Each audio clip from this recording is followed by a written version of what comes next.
Bienvenido a nuestro podcast Adelante en la Fe de Isleta Lutheran Mission Human Care, donde la palabra de Dios se conecta contigo. Queridos, ¿qué tal?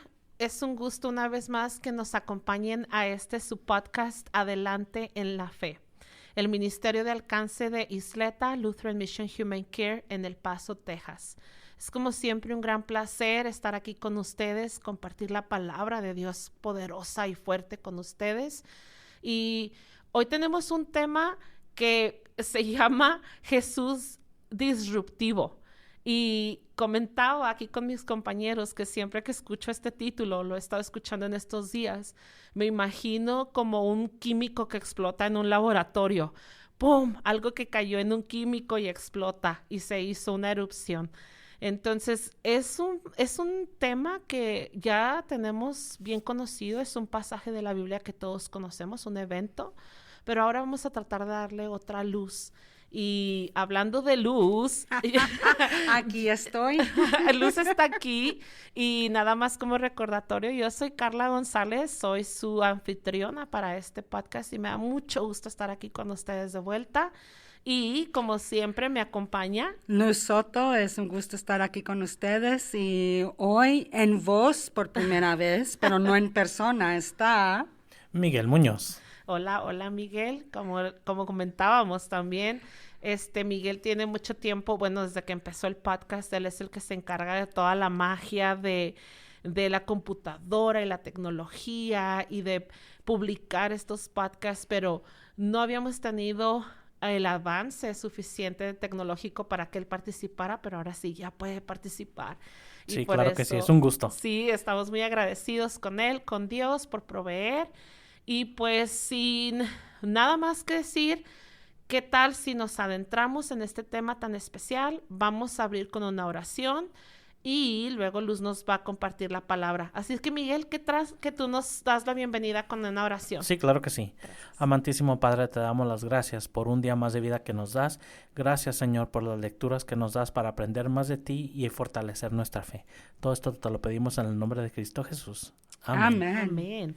Vamos a estar hablando el día de hoy de una historia que todos la hemos escuchado y yo creo que hasta la hemos visto como en películas o series acerca de salen Jesús, en las ¿verdad? películas y a veces se batalla para entender exactamente porque como que no encaja con las otras historias que se ven. Sí, entonces para más referencia, hermanos, si ahí donde usted está escuchándonos quiere abrir su Biblia, vamos a estar leyendo del Evangelio de Juan, capítulo 2, versículos del 13 al 22. Y Luz nos va a hacer el favor de compartir la lectura con nosotros. Y la palabra de Dios dice así: estaba cerca la Pascua de los judíos, y Jesús subió a Jerusalén. Y halló en el templo a los que vendían bueyes, ovejas y palomas, y a los cambistas allí sentados. Entonces hizo un azote de cuerdas y expulsó del templo a todos, y a las ovejas y bueyes. Esparció las monedas de los cambistas y volcó las mesas. Y dijo a los que vendían palomas: saquen esto de aquí y no conviertan la casa de mi padre en un mercado. Entonces sus discípulos se acordaron de está escrito: el celo de tu casa me consume. Y los judíos preguntaron: ya que haces esto, ¿qué señal nos das? Jesús les respondió: destruyan este templo y en 3 días lo levantaré. Entonces los judíos le dijeron: este templo fue edificado en 46 años y tú en 3 días lo levantarás. Pero él hablaba del templo de su cuerpo. Por tanto, cuando resucitó de entre los muertos, sus discípulos se acordaron de que había dicho esto y creyeron en la Escritura y en la palabra que Jesús había dicho. Amén. Amén. Para los que nos escuchan por primera vez, tenemos una serie ya de podcast, no me acuerdo en qué número vamos y no voy a tratar de acordarme, pero hacemos este podcast también en inglés y luego lo hacemos en español. Y cuando grabábamos este podcast en inglés, abríamos con una imagen un poquito como revoltosa, pero era un poquito graciosa, pero es una buena imagen que podemos poner enfrente de nuestras mentes para empezar el tono de esta historia. Y decíamos, Ya me imagino a Jesús con un cinto, dando con un cinto afuera del templo, enojado, ardiente, apasionado, tumbando mesas, volteando mesas y reprendiendo. Y decíamos, bueno, como buen mexicano, yo puedo realmente ver esa imagen porque me acuerdo de mi mamá persiguiéndome por la casa con la chancla. Y claro, cuando hablábamos de esto nos daba risa, ¿verdad? Esa imagen de ese Jesús airoso, disruptivo, radical, que, al que no estamos acostumbrados. Claro que sí. Hemos hablado mucho de que, claro que nos gustaría mucho solamente ver esa cara pasiva, amorosa, confortante, amable de Jesús, ese Jesús que anda salvando, sanando, dando vista, abriéndole los oídos a los sordos, restaurando personas, perdonando. Y qué hermoso, ¿verdad? Qué hermoso ver esta imagen de Jesús, esta imagen amorosa. Y lo más interesante es que aún en esos momentos Jesús era disruptivo. Sí. Estaba, desde el principio que empezó su ministerio, estuvo él causando disrupción en las vidas de gente. Claro. Beneficiaban. Esa es una de las diferencias entre esas disrupciones de el agua a vino, de ciego a ver, de sordo a escuchar, de mudo a hablar, a esto aquí donde muy públicamente hizo muy claro, lo que se está haciendo aquí es pecado. Sí. Es un pecado que es contra mi Padre y contra mí, y están haciéndolo en la casa de mi Padre. Ni siquiera pueden ustedes ahí hacerlo allá afuera, no tienen que venir hasta aquí adentro a hacerlo frente de la casa de mi Padre. Y luego hablábamos de que el pasaje menciona, ¿verdad? Claro, ya habían convertido la casa de su padre, la entrada del templo, en un mercado, pero aparte había otra cosa muy importante pasando, Luz. Sí. Y era que se cambió, por ejemplo, el cambio de las monedas. Había en este tiempo de Roma una moneda que valía mucho, no más que esa moneda no se podía usar para pagar los impuestos del templo, porque estaba inscrita con las imágenes de los dioses de Roma. Son sí. los que cambiaban, los cambistas. Sí, cambistas, como, Sí, en como en una casa de cambio donde cambiamos los dólares. Yo hubiera pensado que era cambías, no me escuches, cambistas. Los cambistas cambiaban estas monedas porque valían mucho, pero no se podían usar en el templo, ¿verdad? Para los impuestos.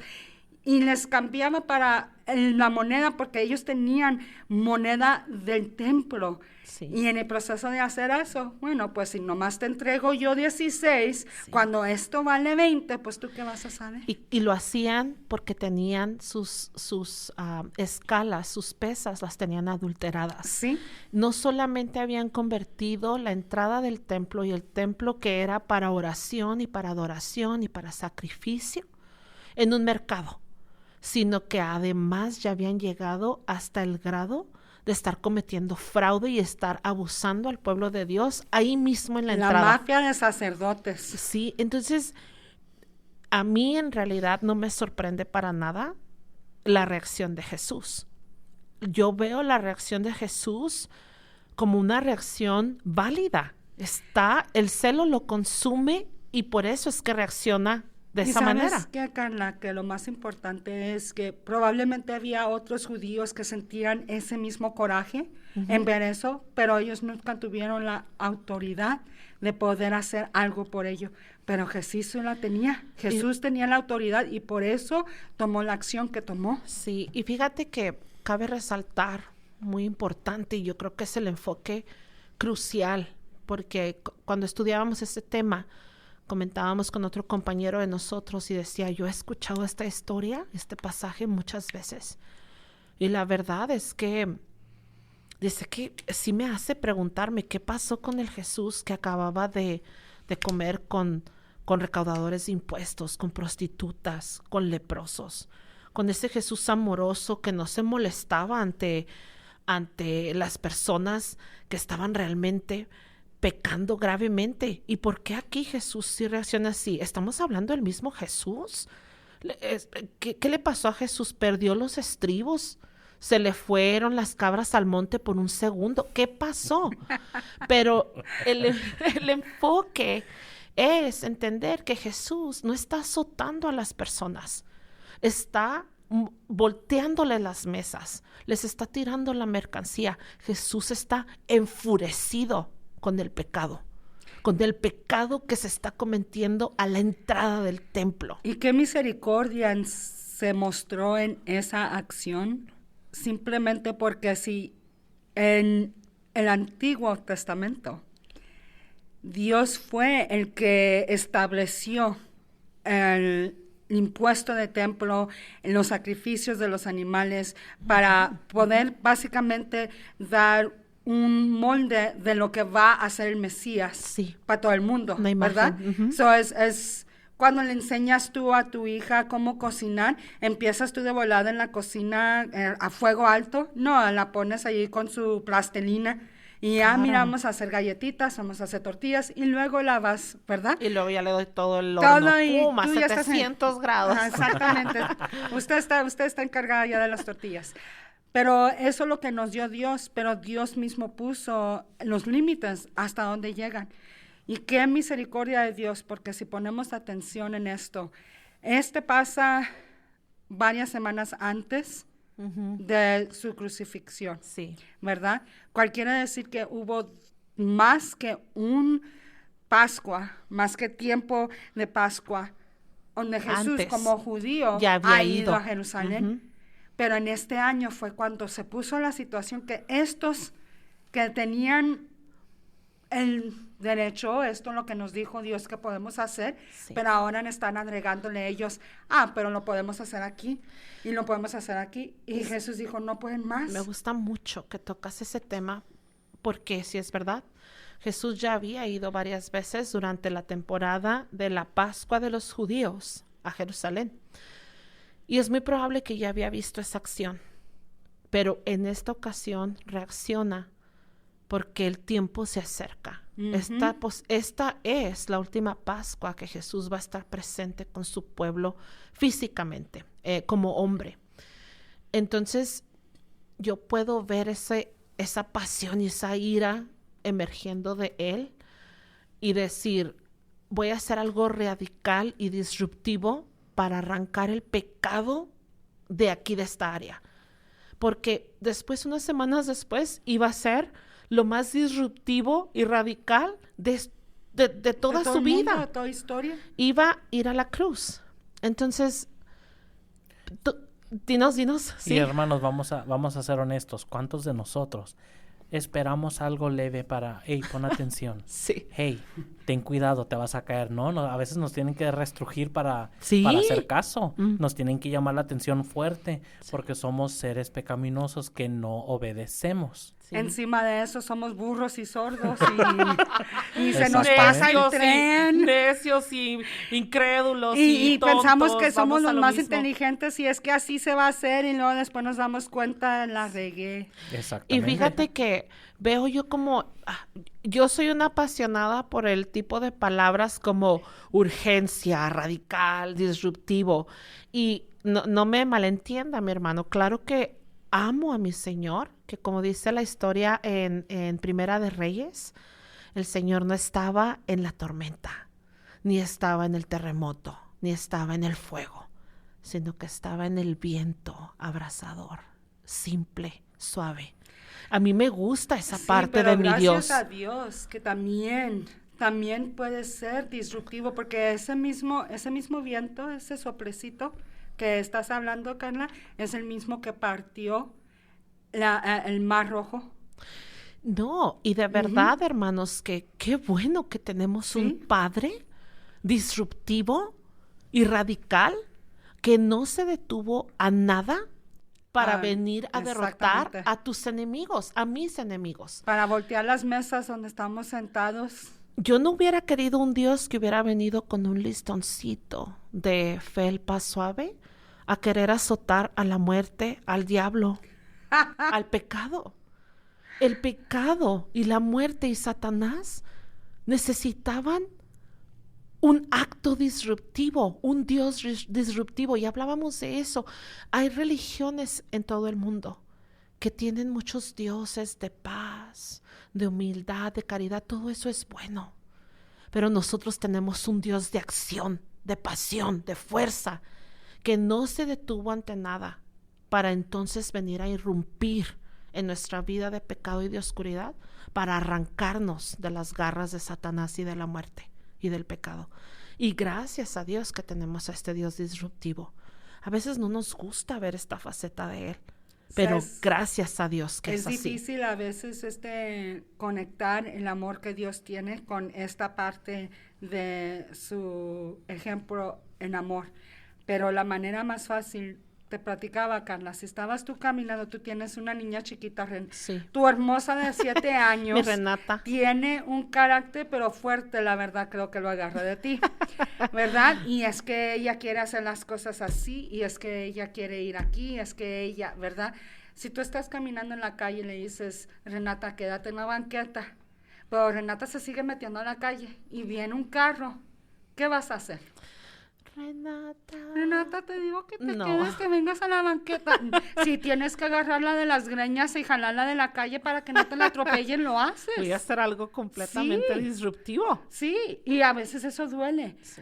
Cuando Jesús, en aplicarlo en nosotros, cuando Jesús viene en nuestras vidas y nos voltea las mesas, nos voltea el mundo al revés, duele. Claro. Porque estamos a gusto. En nuestro pecado. Exactamente. Estamos a gusto. Por eso decía que la disrupción aquí no es nuevo, nomás que se ve de otra manera. Exactamente, de una manera diferente, así como un diamante.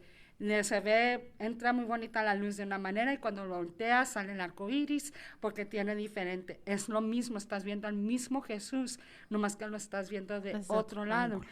Y aquí estás viendo un amor que está dispuesto a entrar a guerra y batalla por ti. Qué hermoso que digas eso, Luz.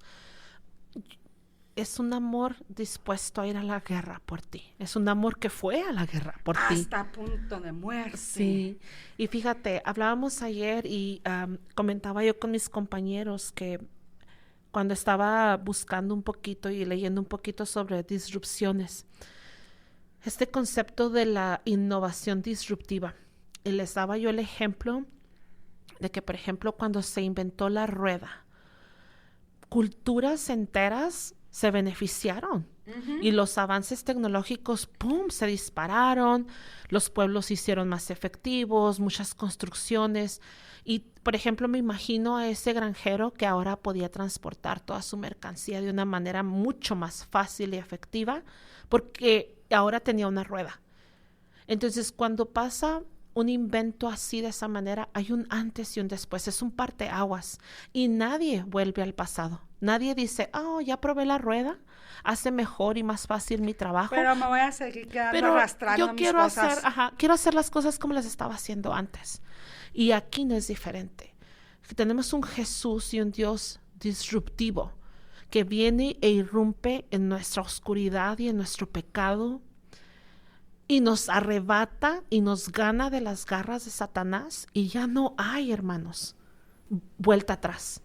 Ya no, yo en mi vida puedo ver un antes y un después. Igual aquí. Y ya no vuelvo a hacer las cosas como las hacía antes. Ahora veo todo con la luz de Cristo y ya no quiero volver a la oscuridad. Y entonces es por eso que Jesús tiene que ser así, disruptivo. Muchachas, les tengo una pregunta a ustedes. A ver. Ha pasado situaciones donde hay gente que dice es que tú no puedes llamarle la atención a alguien porque eso no es ser cristiano. Tú lo tienes que amar sin ninguna opinión, sin ningún problema, o sea, cualquier cosa. ¿Ustedes qué opinan acerca de eso? Yo sé que hemos tenido la situación donde me han dicho, es que tú no le puedes llamar la atención porque eres cristiano, tienes que amarlo. Claro que sí lo amo. Claro. Es el no juzgar, ¿verdad? El sí. tanto que, es que nos no dicen, no juzgues, porque con la vara que midas serás medido. Y hermanos, Miguel, qué bueno que haces esta pregunta, porque yo creo que es la clave de todo este tema. Hay que amar al pecador, pero hay que odiar al pecado. Jesús hace eso. Entonces, ¿cómo corriges a alguien con amor? Porque quieres que esa persona se eleve, porque esa persona se salve, que esa persona se corrija, que no se pierda. Entonces, por eso lo haces con amor, como Jesús. Entonces, yo soy todo porque vengan mis compañeros, mis hermanos en la fe y me digan, Carla, te estás equivocando en esto. No te estás viendo a través de los ojos de Cristo tal vez y no puedes ver esto que estás haciendo. Y yo no siento que mis hermanos me estén juzgando. Al contrario, siento que me están amando. Es lo mismo, una vez más, vamos a tu niña. Si tú la ves que se está portando grosera y tú ves que ya no le dice gracias a la gente, no recoge sus cosas, si tú no le dices nada, ¿qué es lo que va a pasar? Va a crecer a ser una adulta que nadie va a querer nada con ella. Claro. Porque va a ser insoportable. Claro. Así como los padres y toman el tiempo de corregir y de educar y de disciplinar a sus hijos para que ellos puedan tener buenas relaciones que beneficien así a uno y beneficien a los demás. Entonces así es lo mismo uno con otros. Claro. En el Nuevo Testamento, cuando Pablo escribe sus epístolas, estoy tratando de acordarme cuál, pero una de las cosas que dice que es muy importante para nosotros es que la palabra, y creo que es en una de las cartas de Timoteo, la palabra es para corregir, enseñar, disciplinar, para cortar básicamente nuestro orgullo, nuestra necedad, pero es en la palabra donde nosotros podemos corregir unos a otros. Y es que vamos a ser honestos, la corrección no es nada malo, al contrario, es algo mejor, es algo bueno que te beneficia en tu vida espiritual. Y beneficia a otros. Segunda de Timoteo 3, 16 y 17, toda la escritura de Dios es inspirada y es buena para enseñar y corregir. Sí, y si nos acordamos que la escritura también es una espada. Sí. Eso va a doler. Decíamos ayer, ¿qué creías que te iba a hacer la espada? ¿Acariciarte la mejilla? No, la espada va a atravesarte, va a atravesar tu carne y te va a dejar abierto y va a mostrarte que estás perdido sin Dios. Y nada en la vida es fácil. No, punto. nada es. Y con Dios de todos modos la vida no es fácil. ¿Por qué? Por nuestra piel pecaminosa. Y no solamente eso, Miguel, pero también porque en ser clamados por Cristo y en ser nosotros dados a una vida a Cristo, nos ponemos en medio de la guerra de este mundo, la guerra espiritual alrededor de nosotros. El enemigo, a él le vale la gente que lo sigue, porque ya están perdidos. A él lo que más les importa es la gente que sigue a Cristo. A esos son los que quiere tratar de arruinar, quiere tratar de hacerlos dudar, de traerles. Sí, exactamente. Sí, decíamos nosotros tenemos una frase muy común aquí entre nosotros, yo se la enseño a mis hijos. El diablo no está buscando seguidores. A él no le importa en quién creas tú. O no. Él lo que quiere es que tú no creas en Jesucristo. Y sí, no es un tema fácil. Y volvemos al pasaje y vemos a Jesús durante la Pascua de los judíos llegando al templo a ofrecer oración y adoración. Y se encuentra con el pecado a la puerta del templo. No solamente pecado escondido, no, allí a mediodía. A la luz del público. Y no había manera de que Jesús no se comportara de la manera que lo vemos, reaccionando. El tiempo era ya y la gente necesitaba salvación ya. Y la clave es que Jesús no estaba pasando juicio, como bien decía Miguel. Esta es una acción de amor. Lo que estamos viendo en este pasaje es una acción de amor y de misericordia, de corrección, para que nadie se pierda, sino que todos se salven. Y hermano, es importante, ojalá que vuelva usted a releer este pasaje. No sé cómo usted veía este pasaje antes, pero si usted lo veía como mi amigo que nos comentaba, yo siempre veía este pasaje y decía, ¿quién es este Jesús? Como dije ahorita, ¿es un minuto en el que se le fueron las cabras al monte? No, hermano, no se le fueron. Este es el Dios al que servimos, un Dios disruptivo que fue hasta la muerte y muerte de cruz y muerte sangrienta y Dolorosa. violenta. Me gusta lo que decía en el estudio bíblico que tuvimos, que dice: Jesús destruye nuestras vidas pecadoras para que podamos tener vida eterna en la casa de nuestro Padre. Amén. Amén. Y gracias a Dios por eso. Amén. Ya que más podemos decir, hermanos, esperamos que este mensaje haya sido de bendición, de gran bendición, que usted pueda ver a ese Jesús disruptivo con ojos de salvación, de gracia, de amor, porque Él lo ve a usted así, porque Él no se detiene ante nada para salvarnos.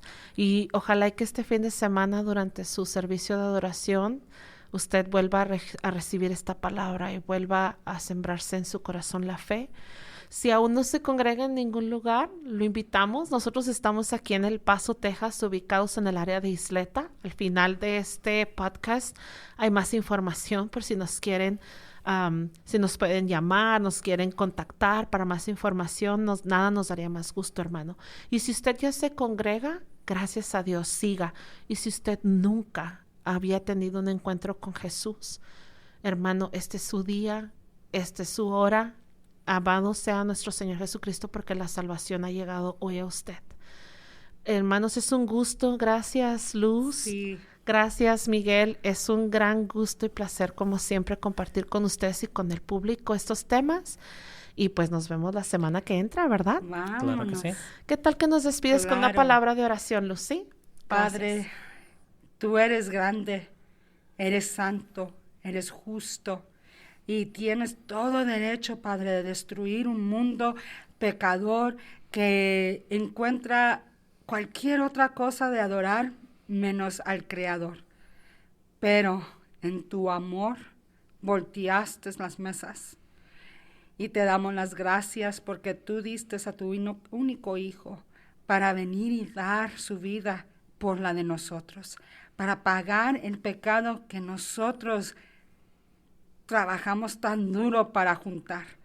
Tú, Padre, eres el que nos diste libertad en tu gracia, nos enseñaste misericordia y te damos las gracias y te pedimos que estés con nosotros y, ¿sabes qué? Sigue volteando las mesas en nuestra vida, en nuestra comunidad, en esta ciudad, en este mundo.